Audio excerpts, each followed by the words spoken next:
This podcast provides a platform that will share many different points of views that should empower you, uplift you, make you want to go out and do right. When you hear the term still a man, say, yes, I am. Still a man. Yes, I am. Still a man. Yes, I am.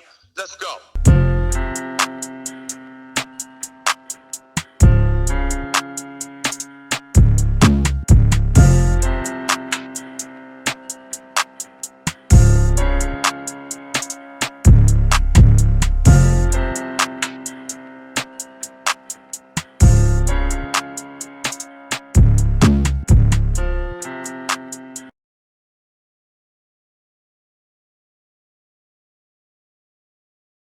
What's up, people? It's Tuesday night. You know what time it is. It's time for another exciting episode of the Still a Man podcast. Tonight's discussion, the topic is, what is generational wealth? Okay, so let's be clear about this. It's not your personal wealth. It's not what you have in your savings account, what you have in your checking account. It's what you're able to pass down from generation to generation. Patsy, you want to tell me what before we even get started, let me just tell you guys this. Me and Patsy was talking earlier before the show, and we was talking about how she almost think when she first heard the topic that she thought about the Bible. So I did go ahead and look that up. So Patsy, what you were referring to was God's covenant with Isaac and Jacob. He promised them generational wealth. So that's what you was referring to. I think that's what you was referring to. That's what I came upon. So yeah, like just biblical, like just not that dumb, but it's like how like biblical wealth is like I know the Bible mentioned that, mm-hmm. and I was looking at some scriptures, right, and because I was reading in, I looked up First Timothy and chapter 6. There's a couple of things on money, but it talks about commend those who are rich in this present, and this is in 6:17. In this present world, not to be arrogant, not to put those hope in wealth, which is uncertain, but put their hope in God, who richly provides us with everything for our enjoyment. Command them to do good, to be rich in good deeds, and to be generous and willing to share. In this way, they will lay up their treasure for themselves as firm foundation for the coming age, so they may take hold of life that is truly life. So it's like you can't be, what it's saying in that is like you can't be selfish with like your riches. You know, it's not to say like not to put it aside, but not to be arrogant with it and be like, oh, I'm rich or poor, blah, blah, blah. It's not about that. It's about, okay, yeah, you put it aside for a rainy day. You put it aside to share. Like you have to share. Like if you see someone that needs something or you want to do it, and like I was saying, I threw myself a birthday party last year for my 50th. Like I invited like my sister and my neighbors and some friends and stuff. You know, that I had money in the bank and that I could actually spend the $200-300 just, and I didn't really put on food and balloons and decorations, but I shared the enjoyment of celebrating myself, you know. So it's not just about having it for yourself, but you can't be arrogant with what you have. Mm-hmm. You know, you have to share and show love onto others with what you do have. Mm-hmm. You know, yeah. Okay. Tanya, you want to give us your definition of generational wealth? Well, generational wealth for me is she spoke of the Bible. God gave his people generational wealth as well as generational I don't know what's the proper word to put into it. And I'm just gonna say sin. The wealth that he passed on is learning how to put him first, making him your everything, learning from him, allowing him to be your father and not worshiping any other idols. Mm-hmm. The Bible also says the sins of the father is passed on to the sins, to the son. So that means that you as a parent, if you're whatever your seeds you're sowing as far as sin is concerned, you're passing those things down to your son to pay the price for. Including your riches, how you manage. Right, including your riches and how you manage it. Like he gave more than just things and money as a generational wealth. He gave faith as a generational wealth. He gave the Bible as a generational wealth to show us how to live before leaving earth, where we could sow those seeds. That's passing on generational wealth. Wealth of knowledge. Yeah. Mm-hmm. Mr. Lacey, you want to give us your definition of generational wealth? I think Tanya just said it perfectly. The seed that is to be sowed by the next generation. They're looking for the tree that's supposed to be there, that's just supposed to be paving the ground for. Okay. Delcy, you want to give us your definition? No, because I agree with Henry and the other young lady, sister. It's the truth. It's an inheritance, but something that you work towards to keep going, Okay. Timmy?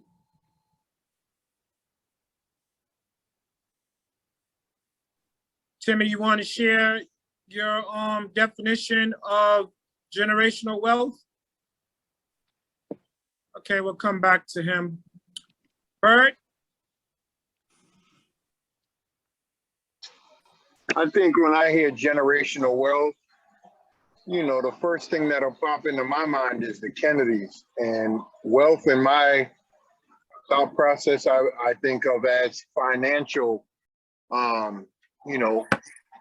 accomplishment. Diddy, all of these multi-millionaires right now, in my eyes, when I think of generational wealth, they have the financial power to provide for generations to come in that bloodline. So, I mean, again, I don't see things the same. I just look at how I see. When I hear generational wealth, I think money. Mm-hmm. Well, it has a lot to do with money, that's for sure. Mm-hmm. Mr. Brimage, Robert, you ready to share?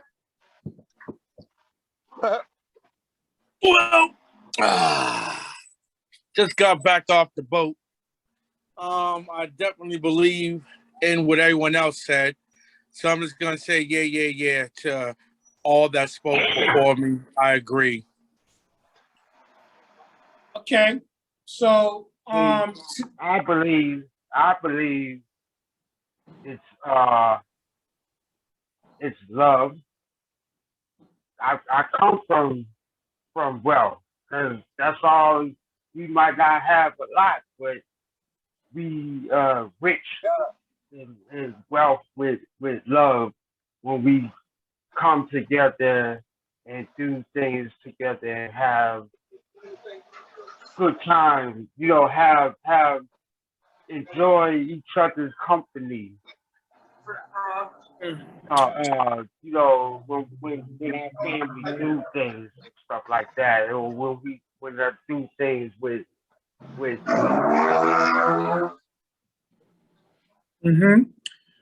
Okay, so Josie, you want to go ahead and jump right in and give us your definition on what generational wealth is?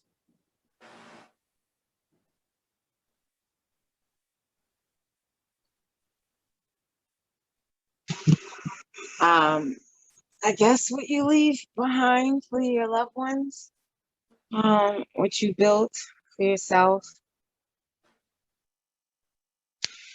That's what I think that it is. Okay, so while I give everybody a chance to wake up, we're gonna do this.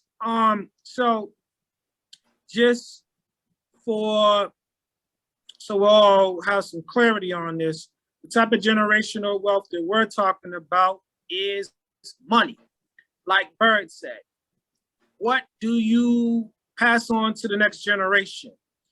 The building blocks of success, business, property, land, again, trust funds. What's the easiest way to generate or build generational wealth? Okay, it's said that it is life insurance. So a lot of these people that you see today that are wealthy, that comes from because someone left them some type of funding so that they have a financial start. They're advanced. They got to jump on everybody else, an edge above the competition. So now this is the easiest way to do it. They said if you have life insurance, you're leaving behind your loved ones something to build with. But a lot of times what happens in most cultures is there's nothing left to the children. There's nothing left to the next generation because as people, we can be selfish. We live for today and we let the people of tomorrow, live in sorrow, so to speak. Let them figure it out. That's what's been said today. The world is selfish. It's I, me. They sound like they're tuning up to sing opera, but that's what happens. So in order to give the next generation a head start, then that means that the generation before you has to make good choices. And they have to be selfless as opposed to being selfish. So if you are fortunate enough to be wealthy, you can't take it with you. And there's no need to try to spend it all while you're here. You have to put something aside so that your children and their children can live well as well. So again, where much is given, much is expected in return. So again, we was talking about Bible scripture. So, when God sees that you can do a lot with the little that he's giving you, he'll see that you're trusted with that, and he see you're wise, you show good money management, so then he'll give you more to manage. So let's get some professional perspective. Tech person, you want to go ahead and roll that first video? How to build generational wealth. Being born with a silver spoon in your mouth is usually used as an insult aimed at members of high society families. People born into wealth seem to have everything given to them since birth. But what many people quickly forget is the sacrifice and hard work that the family's founder went through to create that lifestyle and privileges. These founders toiled and sacrificed to create something that they can pass on to future generations. By creating generational wealth. A common theme amongst every parent is that they all dream of creating a life for their children, where they would be happy, healthy, and never lack anything. a life where all their needs would be met and fulfilled. This is also what wealth family founders intended for their family and generations to come, to allow their families to have an easier time and to have a better life than the previous generation. What is generational wealth, and how is it different than personal wealth? Generational wealth is a concept where a family passes on a significant amount of assets on to future generations. The family's generational wealth, or more commonly known as the family fortune, is built up years of work and sacrifice. In contrast, there are many millionaires and billionaires around the world that are self-made. This means that they relied upon their hard work to grow their fortunes.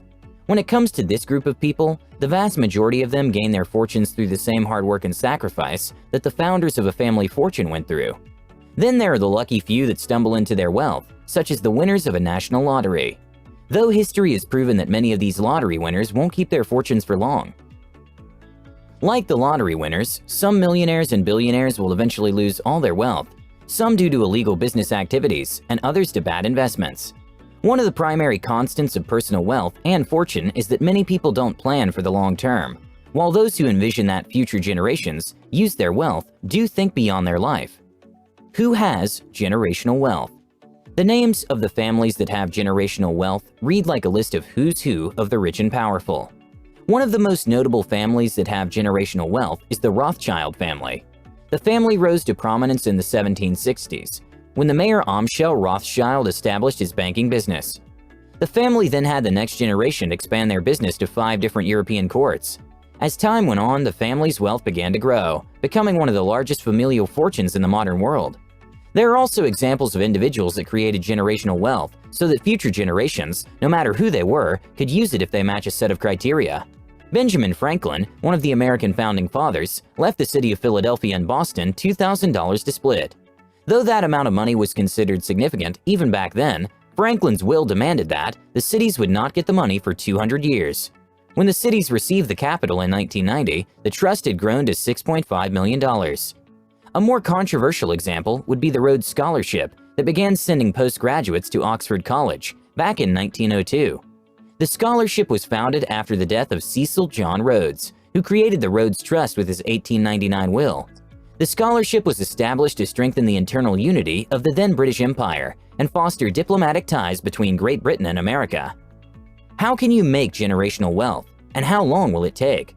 The most important thing to remember about generational wealth is that it cannot be built in a single generation, outside of a select few rare occurrences.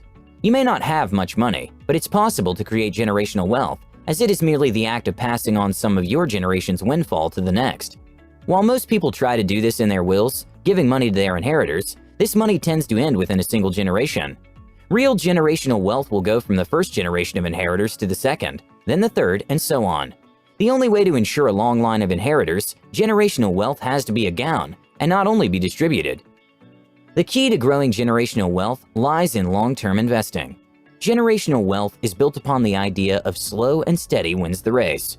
Once a family has a significant amount of assets built up, if they want to ensure that the assets be preserved for future generations, they will focus on lower-risk investments for most of their assets.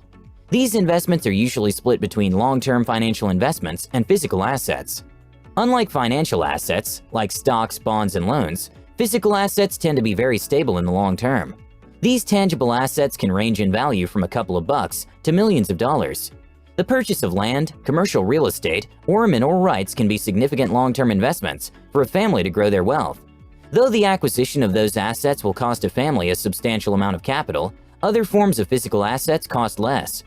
A family can purchase gold bullion or other precious metals. A family may invest in less tangible physical assets, such as collectibles, for example, fine art, or a collection of rare books. These are assets that may appreciate in value in the long run, but they will not diminish in value. One of the tools used not only by families that want to create generational wealth, but also by individuals is the trust fund. A trust fund's most basic operation relies upon the concept of compound interest and wise long-term investment. Compound interest is a more advanced version of basic interest. Basic interest earns a set amount of money, based upon the principal investments, over a period that the investment remains in place. Compound interest grows the amount of money earned during that same period, based upon the principal investment, as well as the previous interest payments. This means that compound interest has the potential to grow nearly exponentially. Another tool that trust funds use is the acquisition of bonds, as they will pay out interest payments in the years before they become mature. As bonds tend to be both long-term and the low risk, they are popular with trust funds that want to invest conservatively. Outside of a direct trust fund, generational wealth can be built upon a family-owned company or family-owned property. In these cases, as new members of the family are born, they are given shares in the family-owned business. Unlike other types of stocks, these shares would come with strict conditions that once the shareholder dies, the shares would then revert to the family. This cycle can continue until the family loses the business. What are some of the benefits of having generational wealth? Why is generational wealth worth the hard work and sacrifice? One of the benefits of a family having generational wealth is it allows for the family members to have a better starting position than the previous generation. While they say that wealth cannot buy happiness, it can allow for a more excellent opportunity. To some, it seems like this is not fair, but this view ignores the sacrifice of the previous generations that made this generational wealth possible. Many families that have generational wealth will set up individual trust funds for the members of the family. This will take the burden off the younger generation that will allow them to follow their dreams instead of having to work a 9-to-5 grind. This has allowed for several trust fund babies to set up charities and general philanthropies that they usually would not be able to set up. As stated before, one of the most used benefits of generational wealth is the disbursement of scholarships. This form of generational wealth is one that many college students not only used, but rely upon to have their college dreams become a reality. Many state-sponsored scholarships started just like the Rhodes Scholarship, as a private endowment meant to allow a more significant number of potential college students to have the necessary funds to enroll. As time went on and college became more and more standard, many states began to supplement the initial endowment with funds that were generated through a state lottery.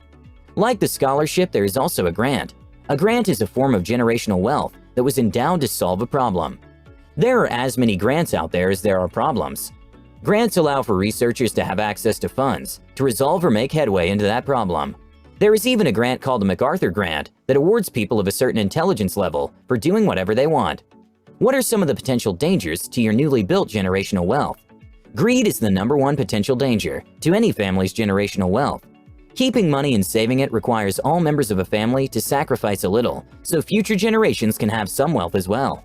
One of the biggest threats to any family's fortune is the greed of an individual or a cabal of family members. For most people, being able to live a good life with minimum work is excellent, but there are some that once they have a taste of something, they want more and more. It is these people that can destroy wealth that was meant for entire families. This happens in several ways. The simplest is that they steal the money. They want to hoard all of the fortunes for themselves by any means necessary. Though this sounds cliche, there have been cases where members of affluent families have killed to secure a more significant portion of the family fortune. Another threat to a family's generational wealth comes in the form of stupid decisions and bad investments. A country won by a warrior father can be lost by an egotistic son. This is probably the best analogy concerning generational wealth. Unless a family has a continuous series of competent wealth manager, there is a possibility that the family can lose all their wealth. There is a trope cliche about the spoiled brats that were born with a silver spoon in their mouth that eventually ruin the family when they take charge. While some philanthropists come from wealthy families and do a lot of good, there exist their opposites. The people that incorrectly believe just because they come from an affluent family, they are better than everyone else. The same way that they look down on others, they think that they're smarter and better than everyone else. It's this arrogance that will lead them to squander the family fortune, as they will not listen to the advice of professionals that they believe are under them. When people think about Ponzi schemes and their victims, they tend to think about the millionaires and billionaires that got greedy. The groups that they forgot about are the many trust funds that are tricked out of vast amounts of money. Trust fund managers are a lot like pension managers, meaning that they have a fiduciary responsibility for their investors. This means that in some cases, even against the manager's better judgment, they must invest a little into a Ponzi scheme because the investment is made known to them. If they do not, they can be liable under faithless servant statutes. The exponential growth of the family can lead to decreased inheritances as the family fortune shrinks. Remember the Rothschild family from earlier? Well, even though the exact size of the modern fortune is unknown, the growth of the family over the years has produced a significant number of inheritors that most likely put a strain on the family fortune. No matter how big an estate is, there's only a set amount of money and assets that can be divided up and passed around before nothing is left. The critical thing about generational wealth is that it is not there for the present generation, but the future generation. This means that no matter how many family members there are, some money has to be invested in the next generation. If you want future generations of your family to have a better life, then hard work and sacrifice with a lot of long-term planning is required. By investing your fortune into low-risk long-term investments, you can be able to make generational wealth for your family. With this family fortune... Oh, my people, the verdict's in. Adopt or perish.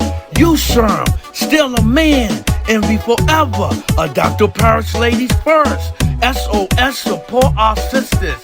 Even if you support our sisters only. No pun intended. Scurry yourself over to EmporiumPlus.org, where you will find the latest fashions.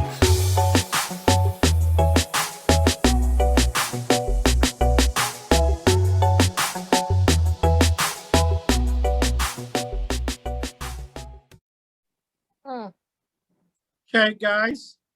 Now that we have went to school, everybody should have a clear understanding about generational wealth and how it pertains to this discussion. So again, it's not for the current generation, it's for the generation after and the generation after that. So like you said, you have to be willing to sacrifice now so that others will benefit from it later. So let's talk about some ways to build generational wealth. We talked about land. So, for example, does anybody know anyone that owns land? We'll start with Delhi. Yes, I do. Okay. Did they inherit it or did they buy it? What They happened? purchased the land. Mm-hmm. Now, is this something that's passed down from generation to generation? Has everybody benefited from it? Is it generating any type of revenue? Well, there's a couple of family members, you know, like down south, it was inherited and it went on, you know what I mean? And it's coming to a close because the people, like the last of the last, is dying, you know? Mm-hmm. So I don't know what their process is. They're like the extended family, you know? But just, you know, like intimately, my intimate or immediate family, yeah, so they're looking to, if something happens to them, you know, passing the house down, but the intentions is to not sell the house, to keep it going and to keep it in the family for, not like the video was saying, not for the present, but for the other ones that's to come and that's already here growing or might be really small or young, you know? But that's what it's all about. So, all right, that's land. Does anybody else know of any situations where family has inherited land and how they're going about managing it? Yeah, our family. Don't use names. Look at our family. Our elders like to think that the second generation didn't help and purchase that yard, but we did. And so we all inherit the land back there. So, you know, as long as the elders don't get greedy with each other and stop feuding and wanting to sell the house and sell the damn land, you know, that's how we end up with nothing. That's how we don't have nothing. When we have something, it always be some type of greediness, some type of competition over what was left. Somebody's trying to be greedy. Somebody's trying to cut the other person, people out, and that's no good. See, that's why people supposed to have written wills, written, laid everything out, so there'd be no type of arguing or nothing. Because if you don't do that, then there'll be a bunch of arguing. Oh, nah, I got full control because this and that. You know, it's just ridiculous. Tanya? Yeah. any inheritance in your family? Yeah, there was. Yes, there was. You want to speak on it without And that's using where we names? get to what the was, when we get to the was. Like, and I'm just gonna speak from my aspect as being a Black woman. Mm-hmm. And the black woman and Indian, and those generations with those people, the Indians lost a lot of their wealth when the Europeans came over and killed everybody off and took the wealth. African Americans had wealth because when they gave them their freedom, a lot of the slave owners needed them to continue to till their land. And so some of them gained land in payment for continuing to till with the crops. So that's how some of their generational wealth started to build. But the more that you go through generations, it's not just about the land and the property. You have to have spiritual foundation to learn. There's money management and property management all in the Bible. You have to have the wisdom to know and have that relationship with God and hear from him to direct you on the path that you need to do to create that generational wealth. And your parents, the people who started, have to have that firm foundation. The slaves back then had firm foundation and their belief that there was a God. Mm-hmm. As the generations go on and they get older, their path, they should be passing on that wisdom onto their children, but at a certain point in time, you have to accept it for yourself. Mm-hmm. And if you don't accept it for yourself, sin creeps in. So sin causes you to make the wrong type of decisions because sin is about self. When you start thinking about yourself, you're not thinking about all that other stuff. Hmm? Bird? And I'm not done. Hold on. All right, when we get to our generation, the modern, you got the broken household where the men and the women, that was another thing. That was two households back then. Mm-hmm. 2-parent households. Now you got single parent households, or the father's not in there. The father is doing, there's no God in the midst of everything. So now you're taking the world wisdom, which is against God's wisdom. And you're making decisions for your flesh that's causing you to go to get that generational curse, enact a generational curse. Now I'm done. All right. No, I don't have anybody that I know with land, and I don't have land, and I do not. Josie? I know people with land, and it seems quite the same story that was told. And I think that it builds, like y'all said, for the next generation, not to have that type of thought and foundation building when it comes to, creating something for people to have to pass on to the next and the next and the next. I even see it within our generation where people are hesitant to come together and move forward with doing things such as investing and all of that. And I believe it's because of your upbringing and the way you were taught. I mean, I know that. What I can say, with my upbringing, there's some negative people around. But it's quite strange how the negative people, I guess, they help each other out, and they ended up getting used and abused. So I don't know. It's crazy, but we do need to come together and figure this out, because I always say, what do we have to leave behind? Okay. So let's go ahead and switch this up a bit. let me ask you guys this. How do you think you can contribute to building generational wealth? We're going to go to Gregory. What do you think you can do, what you need to do in order to set things in motion for your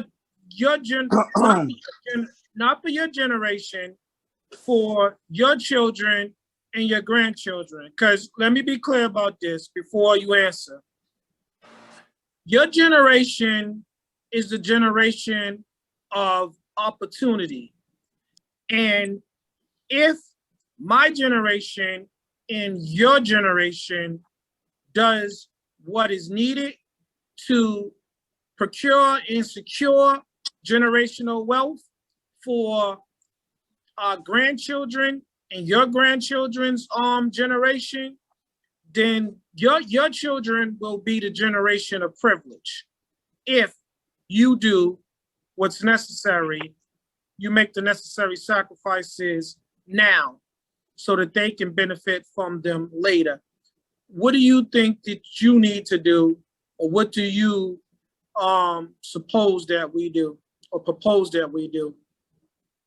I think that a lot of us from my generation and the generation before, we get lost in the matrix of trying to live life, and we don't end up doing the things that we love that can actually build some generational wealth. Instead, we're just trying to make it by and survive in life because this is what we was taught. So I think by following your dreams, sometimes you got to follow your dreams, even if it takes 30, 40, 50 years. You got to do exactly what you want to do so you can be in the position that you want to be in. And you can create that generational wealth for the next generation coming underneath you. Okay. Patsy, what do you think we need to do in order to build generational wealth? I think having good money management, because I believe like what my mother taught me how to do is like how to pay my bills, pay my rent. She taught me how to do all that, right? So for me, it's like I have to have good money management, and I think, well, I really don't have kids myself, but just in general, like if you have good money management, you have to pass on to your kids and grandkids and say, okay, this is how you do your bills. Even if you don't have like Boku money, you can still have some kind of wealth just by having a savings account and just putting aside and maybe just maybe put like a teaching them why you do what you do and setting aside like maybe a bank account for like a college fund. So that way you could pass on to them and say like you're going to school and you teach them, okay, like if this is not enough, you can go to the library and look into like different types of grants and stuff because it's educational grants and like even the video said it's like there's so many grants around. It's yes, then you could kind of like get the kind of job that you want and you got to work at it. You got to teach them like you got to work for what you want and work to pass whatever wealth you have, whether it's a small, mediocre kind of wealthy company, like if whether it's business land, a house, whatever it is that you're doing, if you could start something and it's wealthy and there's all types of opportunities. So it's not that you can be opportunistic, But it's like you gotta not do it in a bad way and be selfish with it. It's like you have to do it wisely, and with a plan in mind, you know. Mm-hmm. So yeah, that's what I think you need to do. You know. Okay. Robert, Yeah.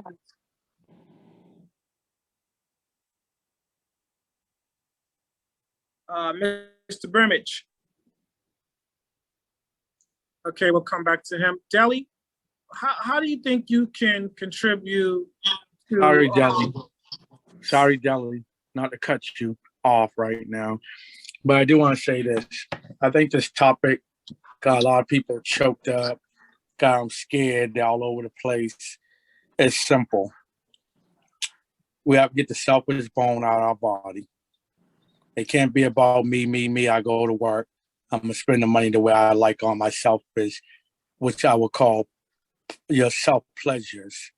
Um, you have money, you put $100, $200 aside every single month in the savings account, and that will build $2,400 a year. 10 years go by, you created some money. 20 years go by, you create some money. If you want to put more than $200 away a month, I'm pretty sure you could if you're making a salary 60 something thousand, 70 something thousand, 80 something thousand a year. There's no excuses for it. Everyone can pay car notes, pay light bills, gas bills. I have a nonprofit organization, hope to do better, to get more wealth built into a bank account. That's part of the legacy, my wealth that I plan on leaving behind for my daughter, and maybe if she ever has children or whoever else benefits from that. I have apparel. Hopefully one day it will see the light of let's see where Nikes and all of them are. But that is something I'm working on to leave behind for another generation and generation and generation.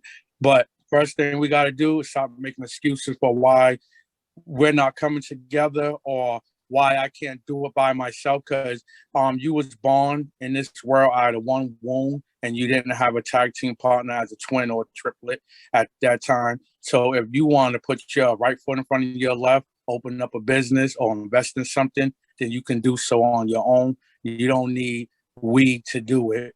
You can do it I. And if we comes along, that's a plus. But get rid of the excuses and get the selfish bone out your body and invest in your beliefs, your dreams. Deli? I am with Tanya. Sister Tanya said it very well. And it starts in the beginning. You got to be wise and you got to pay attention. And you do need spiritual guidance because it teaches you not to be selfish, but to make many, many sacrifices. And so in doing that, you start when you're focused and you have that guidance, you start early. You don't think about material world things. You think about saving life insurance policies if you have children's, teaching your children, having stocks for your children at a young age. And then as they're growing, teaching them about investing when they start working, for their children. And it goes on. And that's how you build. So I'm very much where Sister Tanya was. And so even though for some of us that's older, and even or may have older children or younger children, none of that matters because as long as you have life, you can start from where you are, Like it. Bird, you want to jump in there?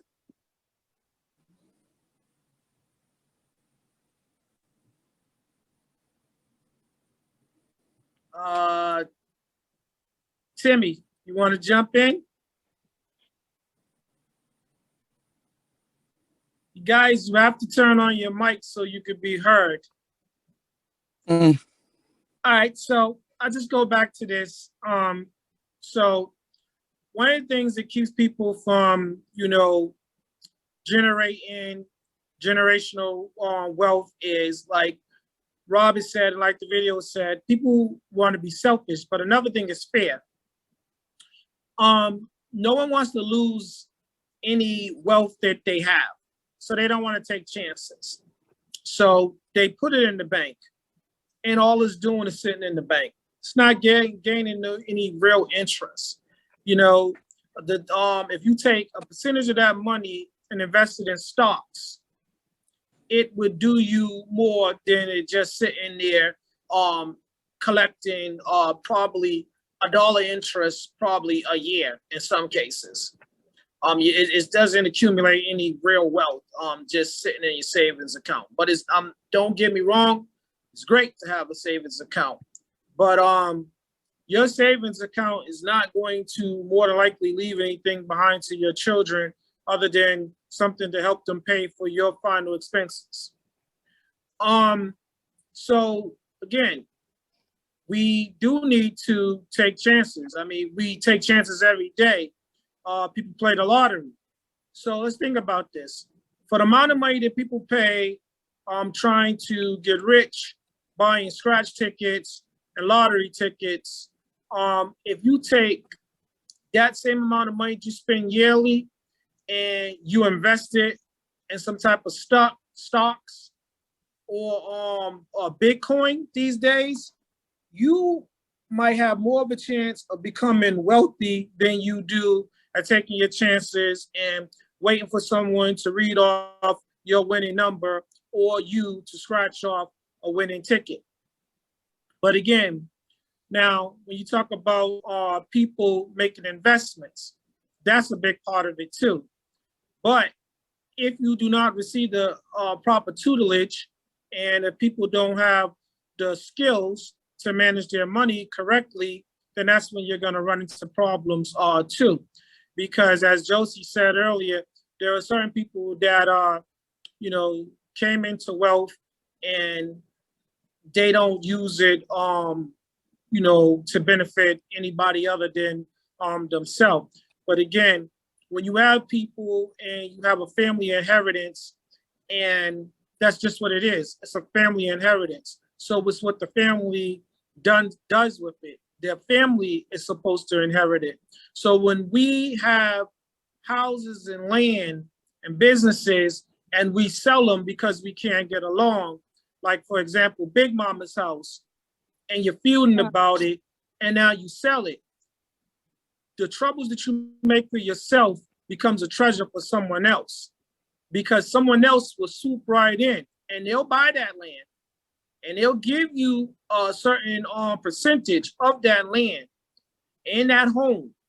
And then they'll go and they'll invest in that which you just got rid of, and they'll save it for theirs. And then you know what happens? Your children and your children's children will watch somebody else reap the benefits.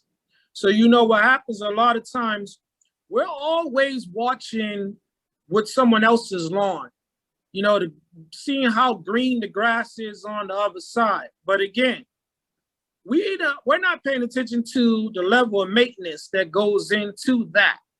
That person has to mow that lawn, clean up and water it and stuff like that. They're putting time and energy in it, blood, sweat, and tears in some cases. And we're hoping that ours will someday flourish and shine like that. And it'll be, my grass will be as green as theirs, but we don't do what we need to do. Because a lot of us have the mentality, fake it till you make it. Pretty sure you guys heard that term. So what happens is we go out and we take any semblance of wealth that we may have or might have, and we spend it on clothing. We spend it on trendy jewelry. We spend it on cars and stuff like that. And we buy or we rent and lease these expensive cars and houses and stuff like that. And we own none of it. We don't take that same money and invest it into a business, but we'll pay Mercedes, Porsche, what is the other one? BMWs, Cadillac. We'll spend all this money on things like that because we want to look the part. We want to act like we're rich in hopes that we'll come in contact with somebody that is rich and that they will invite us into the circle. It doesn't work that way. So what we need to do is stop trying to keep up with the Joneses, and we need to create some wealth for our namesake. You know, we spend a lot of money wearing other people's brands. And, you know, a lot of times we don't even invest in our own family, let alone our community. So I've heard people will complain about prices for certain things, but then they'll go and spend their money on something that's far more expensive. But let's be clear about that. It is their prerogative. You spend your money on what you want to spend it on.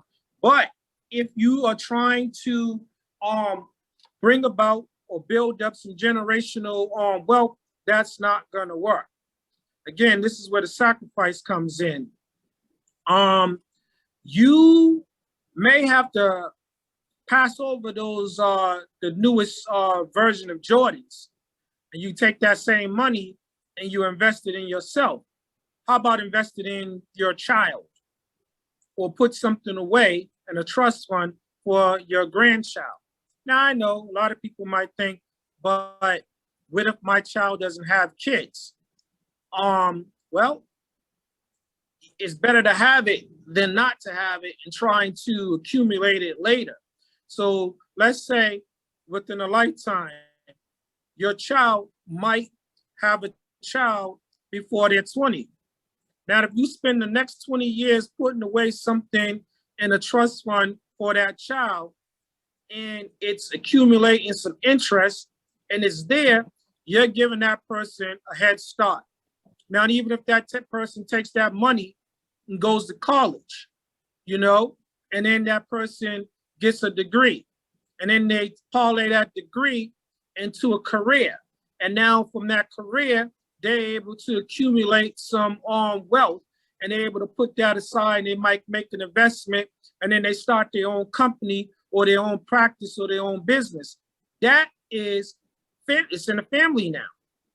So as long as someone else is instructed or encouraged to follow in their footsteps, now we're creating a legacy. So now if I'm a doctor and I have conversations with my child about becoming a doctor too, and I have a practice, now my child, and you do that in hopes that your child is going to join the family business. Same thing if I'm a lawyer. I have my own law firm. I hope that my child is going to join my law firm after they finish law school. And notice I'm speaking as is, because you should be having conversations with your child about following your footsteps so that you put them in a position to prosper, I should say. You make a profit. Your child is your greatest investment next to you. But a lot of times that's not what we do, because again, the world is selfish. Only people we're thinking about is ourselves. A lot of times we're married, we're not even thinking about our mates. You know, you go to work, and there, your wife makes her paycheck, you make your paycheck, y'all come together, you pay the bills, and that's it. You don't put nothing, there's no savings account, you guys don't own no property, you're not putting nothing away for the grandchildren. Your attitude is, they got to figure it out. I'm not going to give them a handout. I'm not going to make things easier for them. No one made it easier for me. Again, that's the selfish attitude that keeps us from getting ahead as as a family. And again, it's proven. They say it's in our culture that we want to look a certain way so that people perceive us to be a certain way. Again, I go back to the clothing. A lot of women own expensive bags. They can't even pronounce the names of these bags, let alone spell them. They can't even afford them.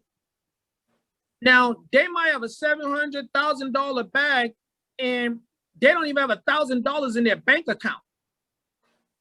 They might go get their hair done every week. They ain't even got no money in the bank. They're living from check to check. Now and again, I know there's a lot of young people. They got a lot of skills, but we need to invest in them. So we see these young girls and some dudes, they're cutting hair, they're styling the women around their hairs. Why aren't we encouraging these young people to go to school, to get licenses, go to school, get some type of certificate so they have a trade, and then try to encourage them to go to the banks and take out a loan so that they can get their own business and they can work for themselves and they can start accumulating some type of wealth in hopes that they take that and invest it, and that they have one business that leads to two businesses. And before you know it, their children are following in their footsteps. We have to give the generation that comes behind us a fighting chance. We have to do more for the generation underneath us than what our parents did for us. Maybe our parents didn't have the knowledge. Maybe they didn't receive the same type of opportunities that we have, and that our children certainly have, and that the grandchildren of our children certainly they say they're going to have. But again, if we don't make the necessary adjustments now, then I feel like that they're doomed to follow in our footsteps. Because from listening to the people during this podcast, this episode, it almost seems like as a whole, we don't have a clue as to what we need to do, or we're not really concerned about it. It's almost like we're just waiting on someone else to do it. Well, maybe we need to be that agent of change. And maybe it just starts by just supporting those around you that's trying to do something. I mean, like Robert said, he has a nonprofit organization. There might be other people that wants to do something different. I mean, you have to sit down, you have to have a conversation with people. What do you want to do? What do you feel like you can do? What are your ideas for business? How can we help you? I think those are the type of conversations that we need to have at this point, because the majority of us, are in the second stage of our life. We're closer to 50 than we are to 21. So for the next 25 years, we need to be thinking about what can I do to make things easier for the next generation. Now, don't get me wrong, I'm not saying you have to abandon taking care of yourself, because you're certainly not going to do that. But we need to sit down and have a conversation. We need to change the narrative. We need to change how we move. And if you find that the people around you don't have the same, passion for what you want to do, then perhaps you need to surround yourself with others and have conversations with people that are already doing it. It's scary, but you know what is even more scarier than that? To continue to do the same thing and expect a different outcome. That is the definition of insanity. So again, let me ask you guys now, after saying all that, Tanya, you have grandchildren. Yep. What have you done? Because I know you're one of the people, you've done stocks and stuff like that before, like bonds and stuff like that. Have you done that for your grands? Have I done it for my grands? I started bank accounts for them, and I've been trying to, the bank where I started is closed, but I've been talking to their mother about stocks and bonds for them. Mm-hmm. Yeah, because I know you. She actually did it. She did it for Jamal Gregory and Bobby. I was about to say, I got a bond that Tanya blessed me with. Thank you. It's a savings bond. Hey, did you guys hear about that store online? One Stop Shop? EmporiumPlus.org. Go over there now, where you can find the latest fashions. And the Dr. Parrish, U-Serm, Still a Man, a Dr. Parrish Ladies First, SOS Support Our Sisters, and Envy Forever. Go, gravitate to the fashions that will make you look better.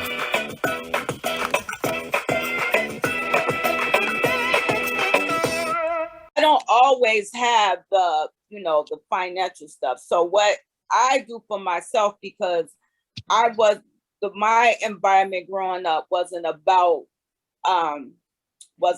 having that type of knowledge. When I rededicated my life, like I said before, I knew about God, but I didn't know God.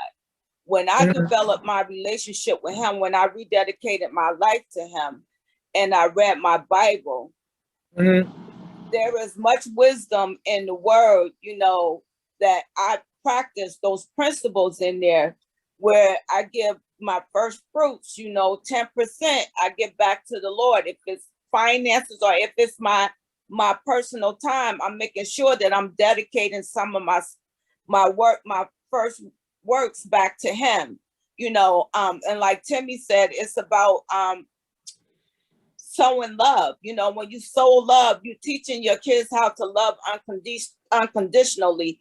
I'm trying to teach them about the word and about having a relationship with God, because you got to have that intimate relationship to get the wisdom from him. He gives you the gifts. He gives you your desire and your passion. So when you know what that is, and you go into him for leadership for that, you're able to maneuver. Just for me, I know for me, I'm able to maneuver into different areas where I'm going to be, there's a blessing waiting for me here. There's a blessing waiting for me there.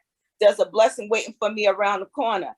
I've made decisions in my life that a lot of people thought I was crazy about making, based on my intimate relationship on God, on him advising me and him directing me, and him having the people in the place at that time where I need to connect with them, where I'm going to be blessed because I'm dedicating myself to him.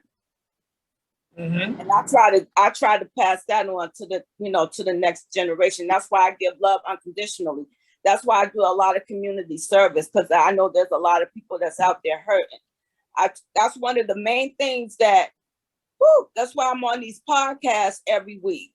It's because I can't physically go out and do the community service like to give to the people. I won't say community service, but to show love to the people that's hurting, that I normally I would be out there spreading love and the love of Christ. I try to do what he advised us to do, what he commanded, not advised, but he commanded us to take care of our neighbors, the women, the widow, the children. So, the ones that's hurting. Let me stay right there, because I'm hearing something in what you're saying. So if I might make a suggestion to everybody in the panel, on the panel. So what if we mirror what Tanya is referring to, Tiger? And what if you do it in a sense where you're giving God 10%? What if you mirror that and take 10% of your weekly earnings, your monthly earnings, and put aside for future generations? And you start putting that aside, and you once you get to a certain point, you make an investment. You make an investment. I definitely said that earlier, David. I said that unselfishly, and I'm gonna tell you, a 5-year plan. It might not seem much, But for a child in 5 years, if you put away for a child, you put away for yourself to invest in your own business that you want to get started, a 5-year plan, $200 a month, $120,000 in 5 years you put away.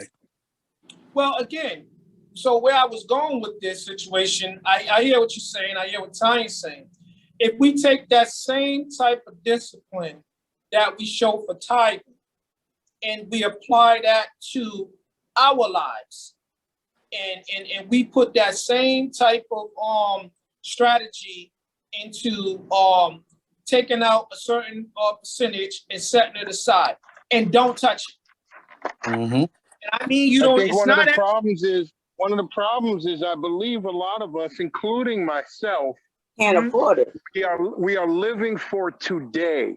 Yes. Tomorrow is not in many people's vision, and including me, and I don't know. I don't know why, but I think this is why I'm living for today. Tomorrow, in my eyes, sometimes doesn't matter because tomorrow's not promised to me. So I'm not living in 20 years because, you know, if God's plan is to take me home tomorrow, I don't wake up. Or I drive out of here and get hit by a bus, or yes, exactly. It is a sacrifice. It's almost a gamble. Caribbean people do it all the time. They gather with 10 or more and they make sacrifices. And each one, no matter what, they put 400, 600, whatever. They got to give to the pot. And every so many months, everybody get a piece of the pot, but you still got to give. And it's like a social account. You damn right. And now, if you're willing to do that with the community funding, a community fund of sorts, why wouldn't you be willing to invest within your own and do that? So, because we're more, it seems like we trust something, whereas we say, okay, I'm going to take a chance. This is going to give me immediate wealth. But you're taking a chance, we're putting this money into a kitty or a pot with these individuals in hopes that they're going to do the right thing. But why we bet on everybody else except ourselves? Why wouldn't you take that same money that you're going to invest and invest in yourself? It's sacrifice, and some cultures are more hopeful than others, and that's why they make that sacrifice. You best believe that with any wicked person, there's always, you know, in some cases, somebody that's going to take the money. I was going to say that. I said, for myself, you know, I like what I do, everything that I said I do, but at the same time, I'm fighting the good versus the evil. You know what I'm saying? That the spirit versus the flesh. It's a battle at all times, and sometimes because I was taught to live. How can I say that? The seed was sown to live paycheck to paycheck. We get to the point where we're giving our kids love, but then they going out into the world and they seeing other kids with this and that and the other that we can't afford to give them. So now we're making sacrifices to give them a right now gratification as opposed to putting it away for their future. So why are we lacking discipline? So that puts the emphasis on us then. Yeah. I mean, our generation is failing the generation under us, and we're teaching them to set up to fail the generation that comes after them. Because even when, you know, our children, we don't encourage them to do more than what they're doing under the guise that we don't want to upset them. We don't want to argue with them. It's almost the same to them. We don't expect you to be any more than what you currently are, when we know they have the potential to be more than what they currently are. That's not the point that I'm making. The point that I'm making, like for myself, I grew up where my mother didn't do for me. I had to go out and do for myself. So when you have children, now you giving your children everything that you did. You want them to have a better life than what you had. But while you're trying to give them a better life than what you have, you making those sacrifices. But the sacrifices you making is coming from somewhere else. Now, when I rededicated my life, like I said, is when I delved into the Bible and learned those principles to apply to my life that God left for us to glean from, to be able to have a blessed life while we were here and to create generational wealth. But you have to decide for yourself that that's where you want to get your knowledge and your information from. When I did that and I started applying those principles to my life, there I had growth of spurt where I was doing the right thing and teaching them the right thing. When I got that knowledge about sowing and reaping and having that intimate relationship, that's what I started instilling in them. When I fell short, I did that as well as the financial. But when I fell short for the financial, I doubled down on the spiritual, so that they can get that knowledge. And when they start having children, when I'm coming to them with it, they know what I'm talking about. Y'all know my faith, my level of discernment is different from others. But I have to say this to you guys. You know, we have to do more than wait on God to provide. I feel like when he's given us the knowledge, it's up to us to go forth and do what it is to be done. So I just feel like that we can give our children love, we can give them knowledge, we can teach them to have faith and stuff like that, but we still need to give them something to give them a fighting chance here on earth, you know, dealing with things like this, because everything requires money. So let me just say this. The majority of us, who rents? Just say I. So I'm gonna take it, the majority of us pay rent as opposed to mortgage. Now, let's think about this. You know, we are contributing to someone else's generational wealth. Now, the amount of money that you spend every month and, you know, that you spend every year paying someone else rent, if you took the chance and believed in yourself enough and went to the bank and asked for a loan or something, or tried to buy a house or something like that, or go take a first homeowner's course or something like that, and invest in yourself, right there, you are creating the foundation for generational wealth. Now, once you stop paying on that, that's yours.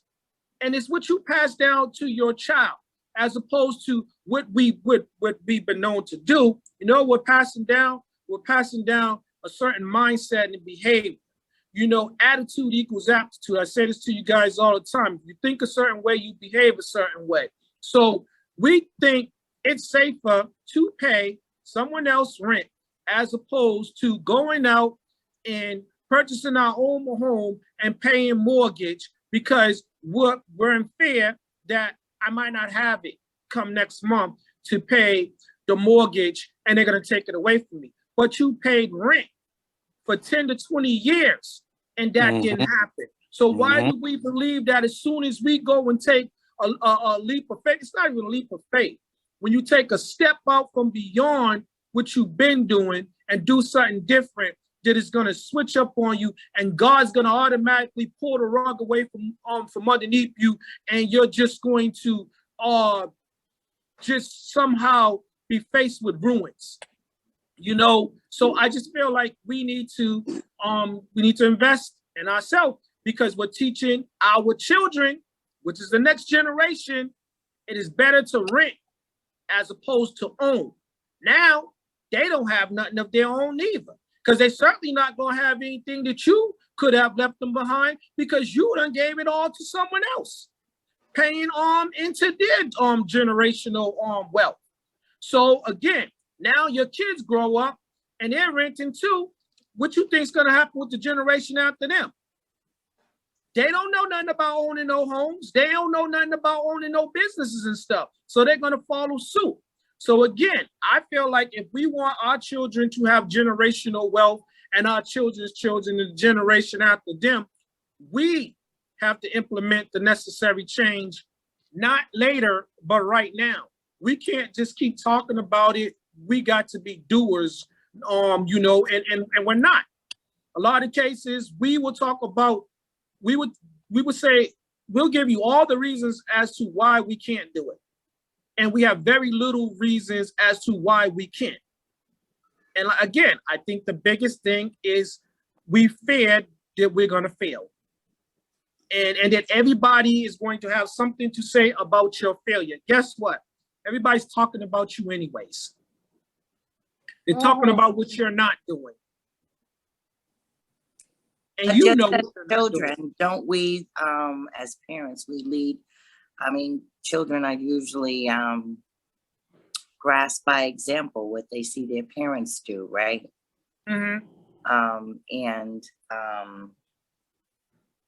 If there's no works, then there's nothing that's going to happen. And so even when we hope or we pray, oh, I pray I get this house, or I hope I get that house. If you ain't doing any of the work, as you said, Mr. Burlington. Yep, there's no faith without work. Yes, you have to do action. So I'm again, let me just be clear about that. Like what Deli said, I'm not telling nobody to abandon their faith. That's certainly not what I'm saying. What I'm telling you is exercise what you learn. You know, again, this is like, I tell you a quick little story. It's like the man trapped at sea. God's, you know, he's praying to God, please save me, please save me. A school of dolphin comes by. Oh, no, I'm gonna wait on God. A submarine comes by. Oh, no, I'm gonna wait on God. The last thing that came was a helicopter with a daggone ladder. Nope, I'm gonna wait on God. What happens? He drowns. He gets to heaven, and the first thing he said, God, why did you abandon me? Go figure. Who abandoned who? He abandoned himself. God sent signs of help for you, and you didn't take neither. Amen. We missed all the signs. Again, just like this conversation, Robin said this is a scary conversation for people. Nobody don't want to say the wrong thing. Again, you guys, this is an open forum. You know, we talk about anything and everything on this forum. There is no right or wrong answer. It might be wrong for you, but it might be the answer to someone else's question. You know what I'm saying? Even you doing it wrong might be an example to someone as to what they need to do right. So, I mean, I came about this topic because, to be honest with you guys, this is something that plagues the urban community. So this is something that we need to become better about. The conversation. Can I say this, big dog? When we talk, we talk as if, and I'm not saying this to be on like this slavery for just a black and white thing. I'm saying like we remove physical chains for mental chains, and we talk as if we didn't come out of those chains into the other chains, and we're just supposed to have generational wealth. And when they was talking about the people in the video, these are the most worst of the worst people. Rothschilds and Rockefellers are terrible people. They killed, they enslaved, they built their wealth off of stuff that's far from God. But you also heard him say too during the video, most people accumulated their generational wealth through greed, and they did not hold on to it. Due to that, they killed off others so that they can have more. Well, I tell you this much. Again, we can point out what those individuals are doing, those entities are doing, but we have to pay attention to what we're not doing. And you can say that we shedded the physical chains, and now we have the mental chains. But you know what? That is far more debilitating than the physical chains at this point, because you know some people can become broken, but you make a choice to remain so. And I think that a lot of times we worry about whatever people are not giving to us instead of what we can be contributing to us. Because again, together we have much. You might have the love, you might have the knowledge and all that other stuff, but still, you don't have anything to house all of that. You know what I'm saying?